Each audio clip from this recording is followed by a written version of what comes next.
یہ میرا تجربہ رہا ہے کہ جن لوگوں میں کوئی خامی نہیں ہوتی ان میں بہت کم خوبیاں ہوتی ہیں۔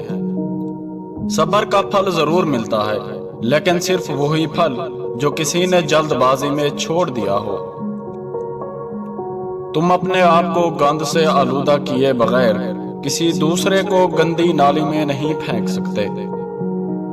کسی دشمن کو تباہ کرنے کا بہترین طریقہ یہ ہے کہ اسے دوست بنا لیا جائے۔ میں تصور بھی نہیں کر سکتا کہ کوئی آسمان کی طرف دیکھے اور پھر خدا کا انکار کرے۔ یہ بہت آسان بات ہے کہ گھوڑا جس رخ خود دوڑ رہا ہو اسے اسی رخ پر دوڑاتے رہنا۔ اگر آپ کسی شخص کا کردار جانچنا چاہتے ہیں تو اسے کسی کام کا اختیار دے کر دیکھو۔ اگر آپ کسی سے محبت کرتے ہو تو اسے آزاد چھوڑ دو۔ اپنے لوگوں کو مالی معاملات کے متعلق سکھاؤ۔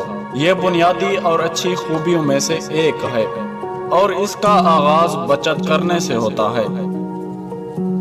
ہمیں کبھی ایسا وعدہ نہیں کرنا چاہیے جسے پورا نہ کر سکے۔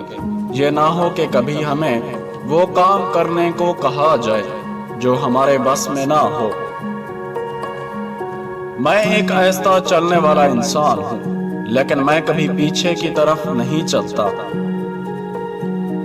اگر آپ چاہتے ہیں کہ کوئی شخص آپ کے مقصد میں آپ کا ساتھ دے تو پہلے اسے اس بات کا یقین دلائیں کہ آپ اس کے مخلص دوست ہیں۔ یہ بات ہمیشہ کے لیے ذہن نشین کر لیں کہ آپ کی کامیابی کا عزم کسی بھی چیز سے زیادہ اہم ہے۔ کوئی بھی شخص اتنا اچھا نہیں ہوتا کہ کسی کی رضامندی کے بغیر اس پر حکومت کرے یا حکم چلائے۔ اگر میرے پاس کسی درخت کو کاٹنے کے لیے 8 گھنٹے ہوں تو میں 6 گھنٹے اپنی کلہاڑی تیز کرنے میں صرف کروں گا۔ میرا سب سے اچھا دوست وہ شخص ہے جو مجھے پڑھنے کے لیے وہ کتاب دے جو میں نے نہ پڑھی ہو۔ اس بات سے کوئی فرق نہیں پڑتا کہ آپ کی رفتار آہستہ ہے جب تک کہ آپ رکتے یا پیچھے نہیں ہٹتے۔ آج کا کام کل پر مت چھوڑو، کیونکہ آج کے کام سے بھاگ کر تم کل کی ذمہ داری سے کبھی بھی نہیں بچ سکتے۔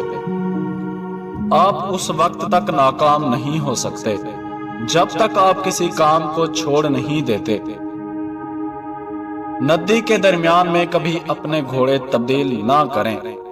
پیارے دوستو، ویڈیو پسند آئی ہے تو اس کو لائک کریں اور ہمارے چینل بات آفیشل کو سبسکرائب کریں۔ شکریہ۔